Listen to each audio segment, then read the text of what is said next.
যতঃ সমানানন বিক্ষেহং জয়ত্রিত সমাগত ধৃতরাষ্ট্রস্য দুর্বুযুদ্ধ যুদ্ধে প্রিয়চি কেশব।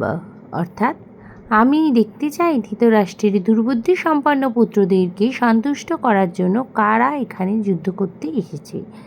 অর্জুন তার প্রতিপক্ষ নিরীক্ষণের কারণেও আরও স্পষ্ট করেছেন, তিনি দেখতে চান যে কারা কারা দুর্বুদ্ধি দুর্যোধনের প্রিয় কাজ করার ইচ্ছায় এই যুদ্ধ করতে উদ্যত হয়েছে।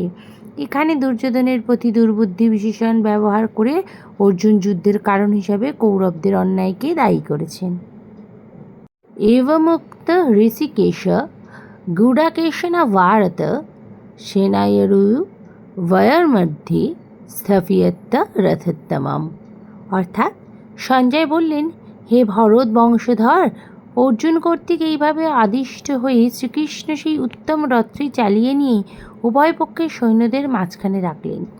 সঞ্জয় ধৃতরাষ্ট্রকে বলছেন, গুড়াকেশ অর্জুনের দ্বারা এইভাবে আদিষ্ট হয়ে ঋষিকেশ অর্থাৎ শ্রীকৃষ্ণ সেই শ্রেষ্ঠ রথটি উভয় সেনাদলের মাঝখানে স্থাপন করলেন।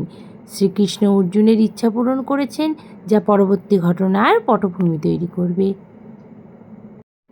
ভীষ্মদ্রোণ প্রমুখত সর্বেষাং চ মহীক্ষিতম উবাচ পার্থ পৈশতন সমাবেতন কুরুনীতি।